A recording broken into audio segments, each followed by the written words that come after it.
Alright. So, Sly is the other one for that. Can we do anything else here yet? No. Not yet. So we still need to find something. Still need to find something here. So, when we did hard, he passed out before telling us what the Project Spark plug was. So, I guess we're gonna need Beck. Beck's gonna handle it.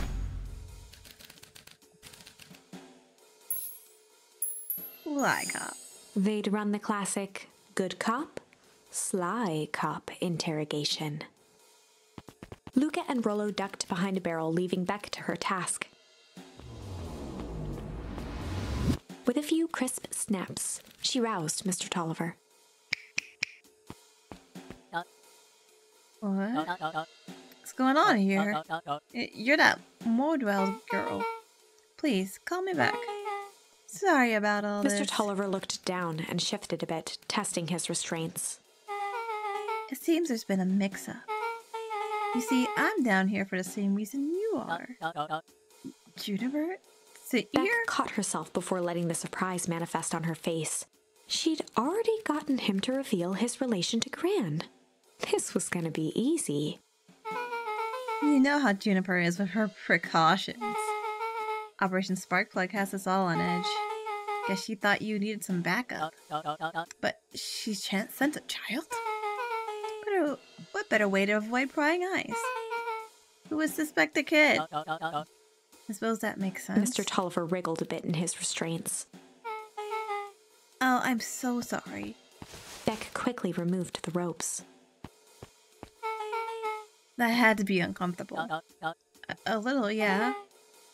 But you understand. You never know who to trust in this Mr. town. Tolliver rubbed the growing knot on his forehead. Very true. So it turns out we're both here Beck to... twirled her hand, as if to prompt Mr. Tolliver to finish her thought. destroy the evidence. Beck shook her head and clicked her tongue.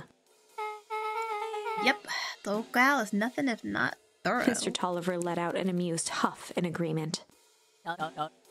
She sure is. Can't blame her now. If anyone were to find out that we're going to destroy the source, well, we both know how bad that might be. No one will know anything once I finish cleaning things up down here. Beck was on a roll now, playing Mr. Tolliver like a fiddle. Sure you can finish this up on your own? Juniper trusted me for a reason. You'll leave the rest to me. Good. There is one more loose end I'll go work on. Loose end? Oh, it's nothing really. The other day I had the radio on scan while restocking candy shelf. Wouldn't you know it, I intercepted an odd phrase in a perennial harvest transmission. Underground secrets. That's ominous. It might be a password, but Juniper dismissed it. Said it wasn't mission critical. What's the password for? We don't know. So we have a password and nowhere to put it? It's gotta mean something, right? Good thinking. You should probably go work that out. I've got this under control. That's a relief. Between you and me, this basement gives me the willies.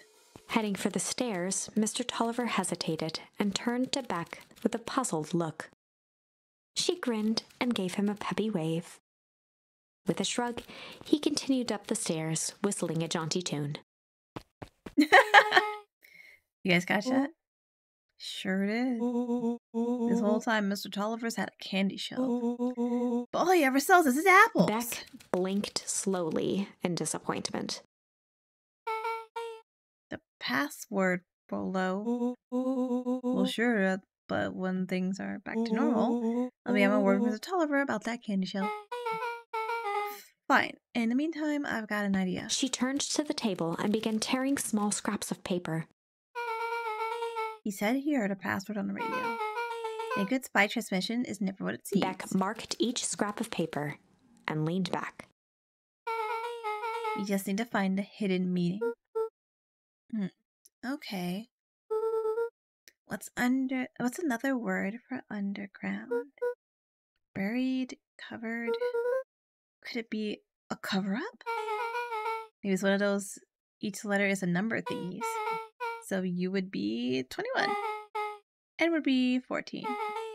D would be... Oh, it's an anagram. Nuncreed's Drugstore. Luka and Beck looked at Rollo with amazement. Dang, Rollo! Rollo, that was incredible. Well, it's either that or Kren's new drugstore. Yeah, I think you were right the first time. How did you do that? What can I say? I love ciphers. Well, I guess we know where to go next. Ah, we're getting places. We're on an adventure. Oh, snap. An adult.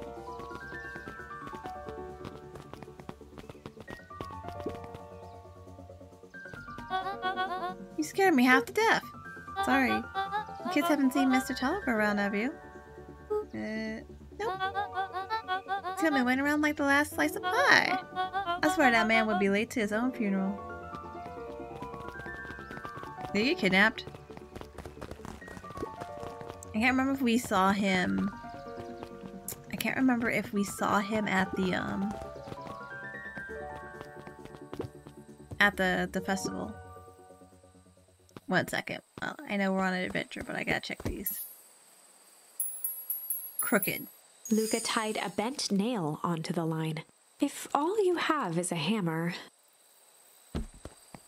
Everything looks like a nail.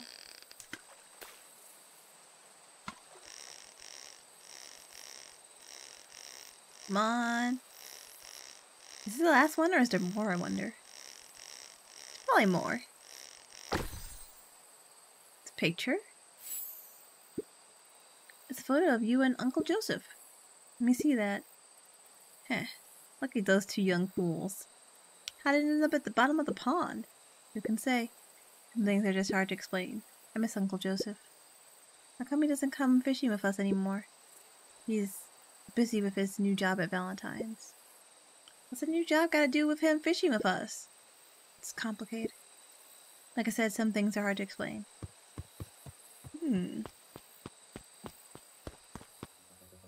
Interesting. Let's go! We got a full party. We can do this. You're late, Augustus. Sorry, sister. I was caught up with work. Work? You?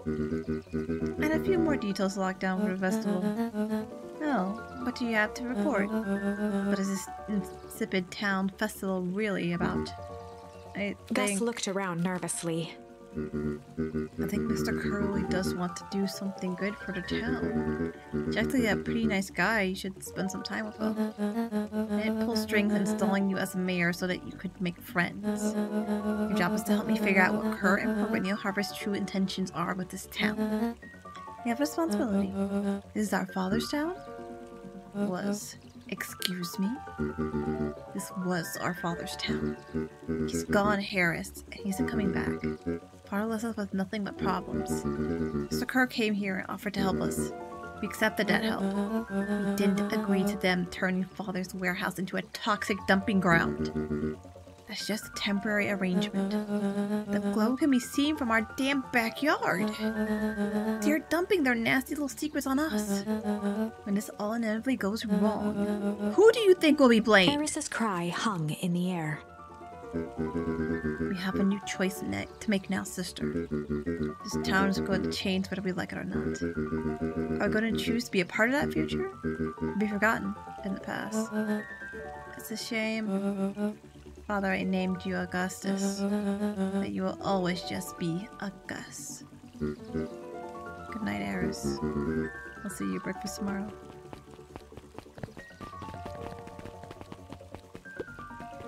Getting late, children. Alright, just let the babies just wander about on their own. Okay. Knowledge, he spat with a sneer. There exists a gulf between knowing something, being able to do a damn thing about it.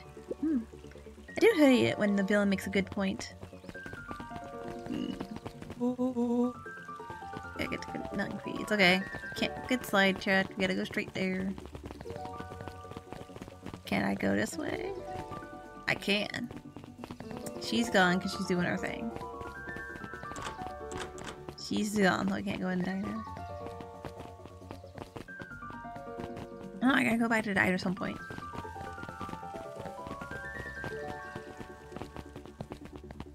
Oh, Solomon! What's Solomon doing here?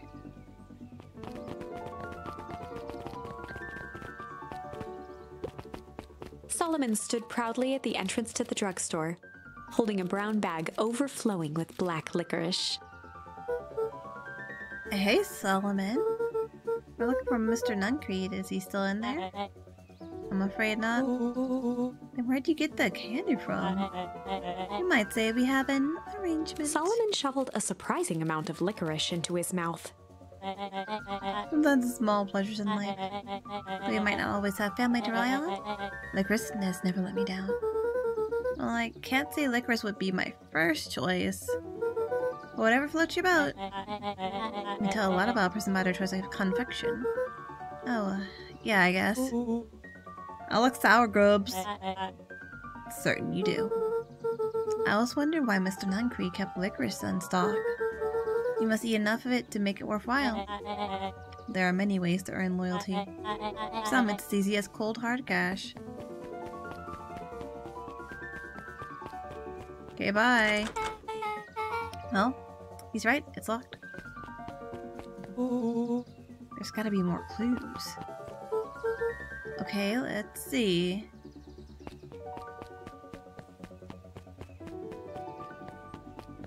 Well, there is the phone booth that we know leads somewhere. Have you ever seen anyone actually use this thing? Besides Mr. Nuncreed, no. Beck cupped her hands on the glass to peek inside. That is not a normal phone booth. It's got like a blinky keypad. Why would there be a blinky keypad? Kren's new drugstore! I mean, underground secrets! The password! Beck flung open the door and they all squeezed in.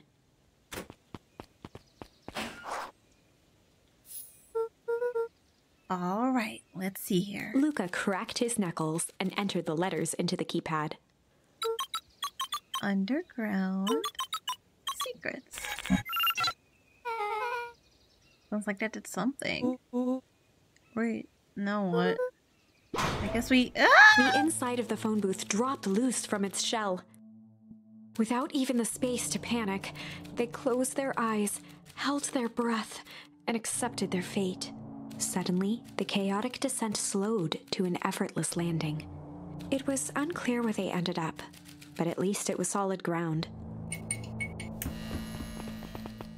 The air was stagnant and smelled vaguely of chlorine. I knew it! You knew that there was a secret hub full of strange tubes under the phone booth? Of course I did. Didn't I say that? No.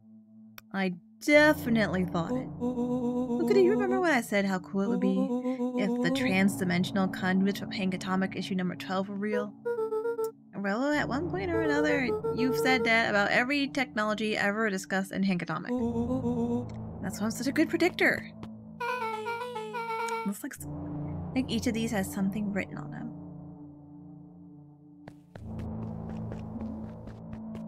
Investigate. This is the suit. The suit has a broken mask. It was him. It was him in the suit. I was right. So, have we found a mystery warehouse creeper? We've at least found their hazmat suit. If it walks like a Nuncreed and talks like a Nuncreed, let's not jump to conclusions. Just saying.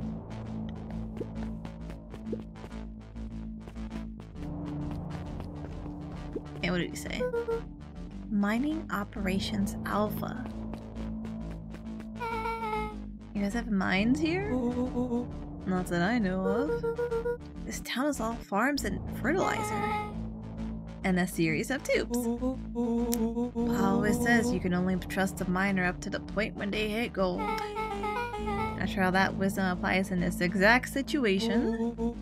That's the thing about Pa. You don't always realize what he means till it's too late. Perennial Harvest main office.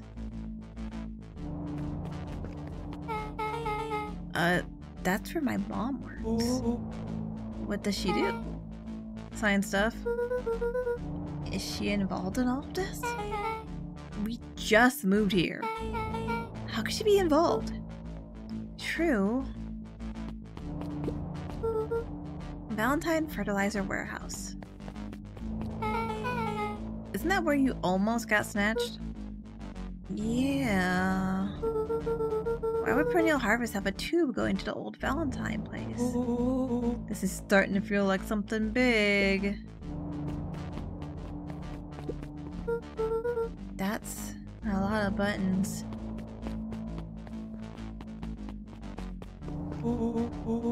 Inside our flings, I've had enough Hank Atomic to know my way around sci-fi tech. Rollo's hands hovered over the field of blinking buttons.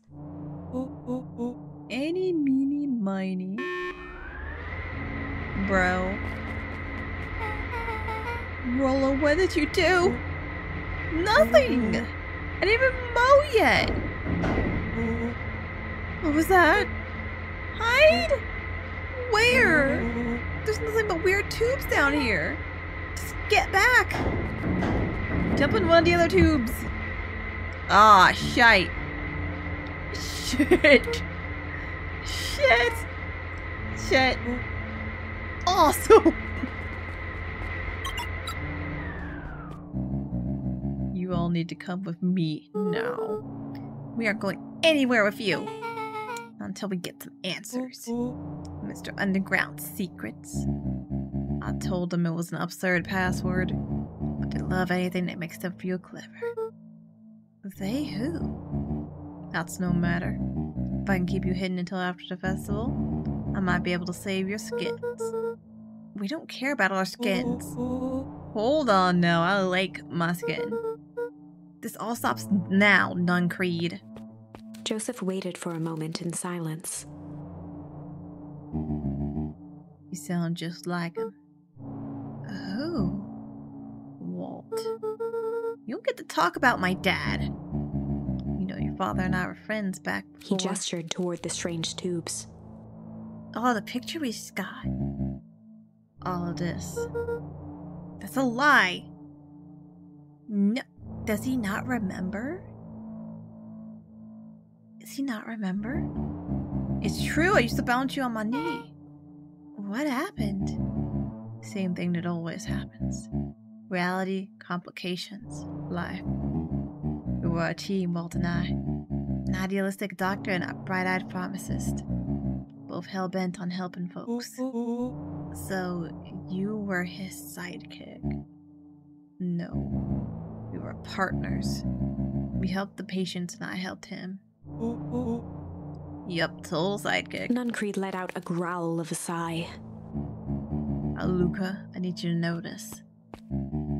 I need someone to notice. One day Sharper Valentine comes to us. Says he's got an opportunity. He'd found something he didn't quite understand. And he was willing to pay us both handsomely to help him understand it. And my dad said no. Your father and I both believed in helping people. But the thing could never get him to understand was, it's a lot easier to help others if you help yourself now and then. Classic sidekick and villain plotline. Walt loved being righteous almost more than he loved his family. He was wrong about one thing, though. When he begged me not to take Valentine's offer, he said, Joseph, if a person says yes one time to Sharper Valentine, he'll make sure they keep on saying yes to him until the day he's dead and gone. He shook his head wistfully. Sharper's long gone, but he still got me saying yes. Is there a point to this sob story? Not really, no. It's an old man trying to delay what needs to. Nuncreed took a menacing step towards the children. I tried to keep you safe. Tried to keep you at Juniper out of this, but you forced my hand. Luka began to laugh. What? You really don't know? My gran isn't out of this. She's been scheming right under your nose. Juniper? Seems like she's planning on crashing the town's party. She's going to disrupt the festival. Why would she? The color drained from Nuncreed's face. How does she know? Apparently she knows a lot of things. What? Let's just say this isn't the only underground layer we've busted into today. And honestly, hers is way cooler. She got maps and explosives and bad intentions. Nuncreed grabbed Luka by the shoulders. His eyes were frantic. Oh. You need to tell me what she's going to do right now. She doesn't understand what it is she's messing with. Tell me now she's in danger, boy. I don't know. She had a map of a mark on the fountain in town square. Fountain? Why A jolt of realization struck Mr. Nuncreed. She knows about the source. What the heck is the source? If she tries to destroy the source, it could catalyze and... Dear God, she's going to freeze us all.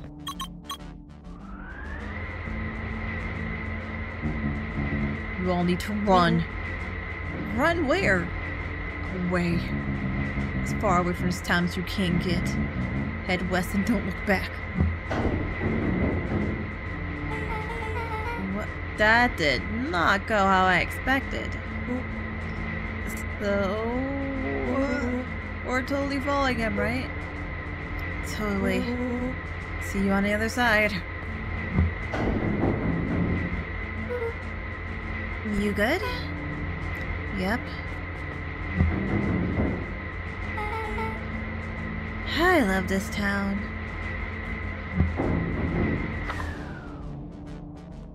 Chapter 8. The Cold, Hard Truth. Beck leapt up, allowing the suction to yank her into the dark. Dimness eclipsed around her like the shutter of a camera as she seemed to cover great distance in mere moments. Her only points of reference were glints of upcoming turns, which approached with frightening speed, only to carom her gracefully along. She heard the tinny, distant echoes of Rollo's glee. Once she stopped fighting against it, the ride was impossibly smooth. Then, all of a sudden, as if minutes had passed in an instant, light blazed into view. A burst of wintry air snuffed across her face, and she was flung out into the cold.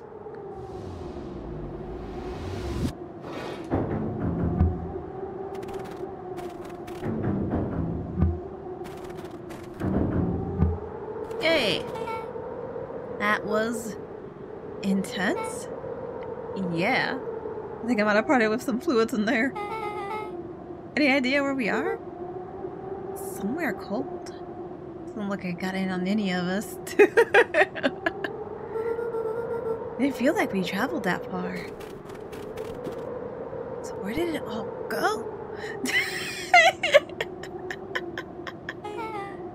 This place sucks. Why would anyone even want to blow something up out here? Only one way to find out, I suppose. You've got to catch up to Nuncreed. I think he went this way. Now we're all here in the lands. This looks familiar, yeah. Maybe we can clear him off the slow. No time. Nuncreed's getting away. Oh, they don't find out. They don't find out in this one. Look at this. No. Okay, this is starting to feel really familiar. I may not be the most well-versed on all things beacon pines, but this does look like some sort of frozen replica of town. I got it. So it's so obvious now. Mr. Nuncreed is an alien. Rollo! Stick with me here. This species can only live in sub-zero temperatures. Oh boy, here we go. The source is their base camp dimension, so naturally, keep it cold. knowledge on it by traveling through those metallic wormholes back there. The final objective? Kill us all and shapeshift into a Beacon Pine citizen of their choosing. You never really had me. But you very much lost me there. You get used to it. We should keep moving. Okay.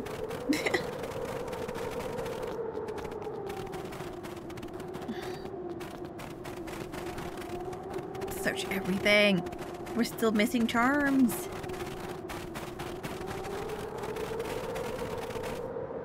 As they rounded the corner to the frozen town square, they spotted Mr. Nuncreed inching cautiously toward a pit at its center. Oh, snap. He held his arms out gingerly, as if approaching a beast in the wild. Upon closing the distance, Luka recognized what Nuncreed was after. Gran stood confidently at the edge, one arm outstretched over the abyss. Nearby, a wheelbarrow had been emptied out. She held a lit torch, which flickered in the bitter wind. Juniper, I don't know what you think you're doing, but I assure you this is not going to solve anything. If you drop that, you've doomed this whole town. Oh, it wasn't me who doomed this town. I've been watching you, Joseph. I know what you've done. You and your co-conspirators. Gran? What's happening? Luka, you and your friends need to leave right this moment. Mr. Nuncreed turned back toward the kids, desperation in his eyes. Listen to your grandma, Luka. This is between me and Juniper. Rollo and Beck held steadfast in awe. Luka approached closer. Mr. Nuncreed spun back toward Gran, his voice growing louder.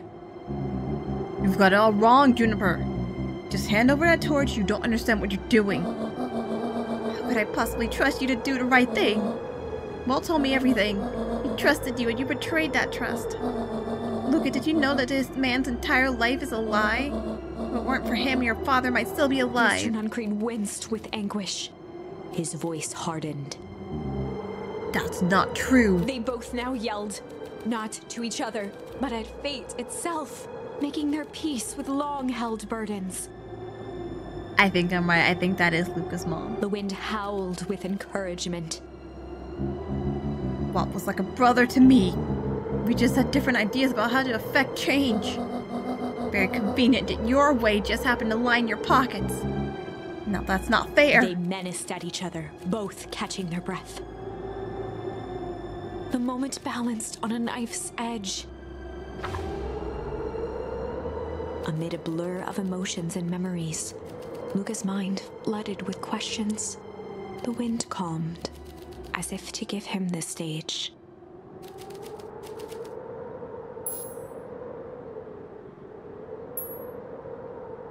Hum or weep? I feel like hum is the correct choice, so let's do maybe? Let's do weep.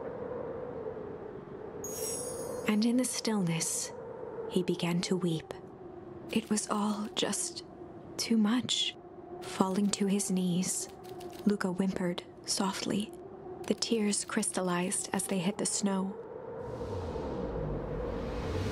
Gran stared at Luka for a moment with warm sympathy, remembering why this was all necessary.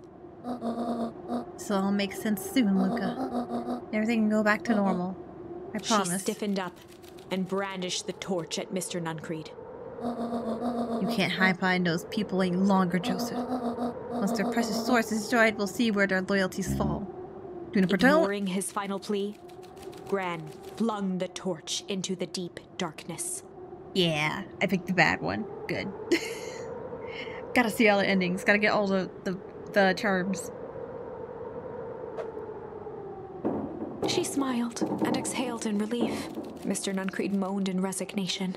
The torch echoed as it ricocheted down the hole, punctuated with a thunderous thud. You see, Joseph, I've learned one very important lesson in life.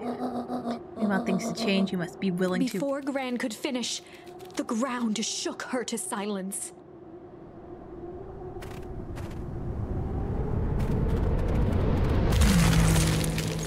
Ooh. We got to see it up close this time. Gran only had time to spin around and run to Luka. Her attempt to shield him, an honorable but trifling act. Unflinching love, pitted against an unthinking horror. There was no contest. Her warm embrace froze in an instant. That is where they remain, fixed in place, forever. And so, our story ends on this melancholy scene. In a town brought low by its secrets, sits the frozen statues of a misguided band of meddlers. The end. Well, that was dire. On the bright side, we finally figured out where all the ice is coming from. Now, we just need to find a way to deal with a mystic, unfathomable force of nature. Yeah, that sounds about right. Fire and ice. Oh, I love the artwork on this so much. Okay, so we are still missing the other thing to do here. So I feel like completing this out is when we'll be able to progress over here again.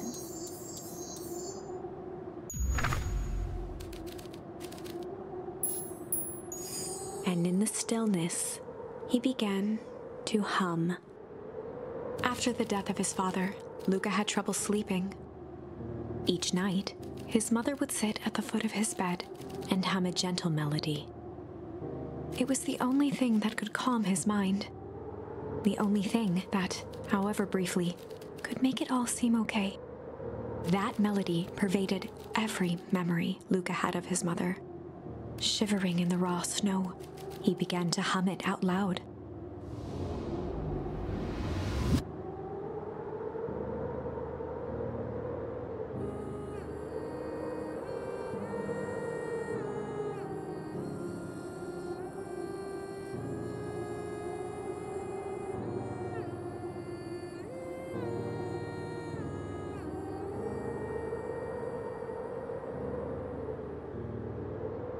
Gran lowered the torch, listening closely. As recognition slowly set in, her heart sank. Those countless nights of consolation, the incomparable loss they shared together. She let the torch fall to the snow and sizzle out. A few steps toward Luka was all she could bear before dropping to the snow herself. It is his mom. Through a flood of tears, she began to hum along, note for note.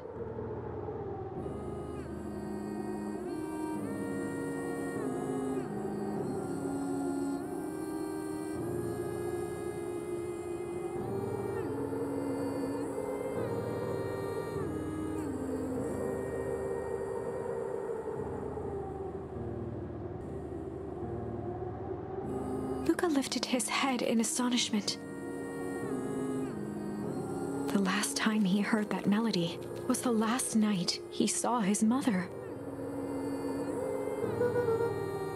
How do you know? I'm so sorry, my little buckaroo. Buckaroo? Maybe we'll call me that, or my dad and your mother. Luka blinked through blurry, watery eyes, trying to see more clearly. He could just make out the impression of a familiar face. He peered across the snowscape at the woman on her knees. Something about her was undeniably his mother. Only smaller, older, changed. Mom? That's right, buckaroo. Mom! Luka sprinted as fast as he could toward his mother. They held each other close, and the cold retreated from their bodies. Eleanor? I thought you were gone. You should have known I would never abandon my son. Eleanor looked down at Luka, tightening her embrace in an appeal for forgiveness. How? You're a smart man, Joseph. I thought you'd have pieced it together by now. You were exposed. Mom, I don't understand any of this. What happened to you? Where did did you go? Why did you leave me? I never left you. I was always right there, Luka. Why did you lie to me? It tore me up, Luka, but I did it to keep you safe. Thought that getting answers would help us both move on. But the more I discovered, the more I realized the danger we were in. The perennial harvest was stopped. It was better if everyone thought I was gone. You could have trusted me. These are bad people, Luka. They won't stop until they get what they want. And they don't care who gets hurt in the process. Then, what do we do? We have to stop them. Joseph slumped into the cold, wet snow. You can't be stopped. This is too big.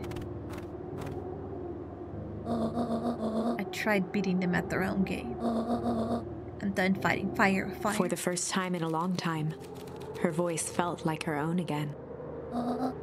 No more lies. I see now there's a better way to stop perennial harvest. The cold, hard truth. Luka gazed down at Nuncreed with pity. He looked small. Joseph stared into the snow, as if searching it for answers. Come on, everyone. We've got a party to crash. Zip, zip, zip, zip.